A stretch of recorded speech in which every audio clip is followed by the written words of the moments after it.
There's some confusion, though, around what his plans are and what the deadline is. We'll start with Canada and Mexico. Is there any clarity coming from the White House now? Well, we're still working to get clarity. As we understand it at the moment, March 4th, which is next week, is when we expect this month-long pause to end. Yep.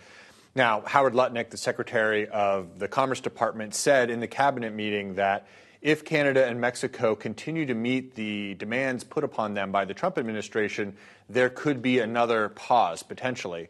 Although Trump said that he's moving forward with the tariffs. Mm-hmm. So, we're not sure on that date yet. We're still working to get some clarity on that. But, of course, anything is subject to change with Trump as the lead negotiator. If he gets what he wants, he may extend them again.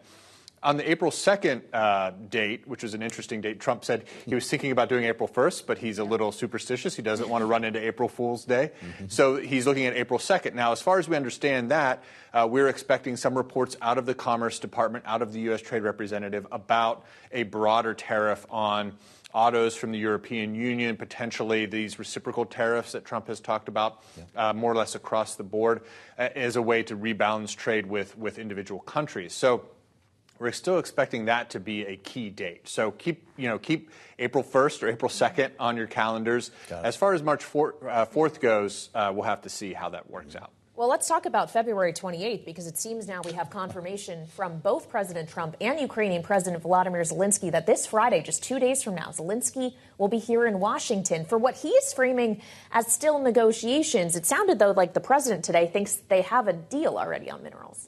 Yes, what a journey these two men have been on. So it wasn't a week ago that Trump called Zelensky a dictator on Truth Social.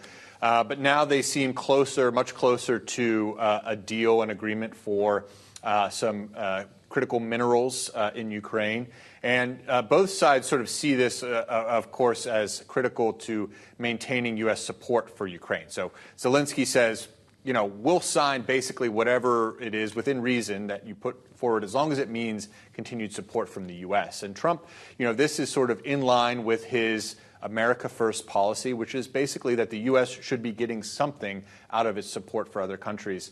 So, I think that we'll see what happens Friday, but it certainly seems like we are on the one-ish yard line, as Secretary Bessent said yesterday or earlier this week. We're getting, to the goal line here.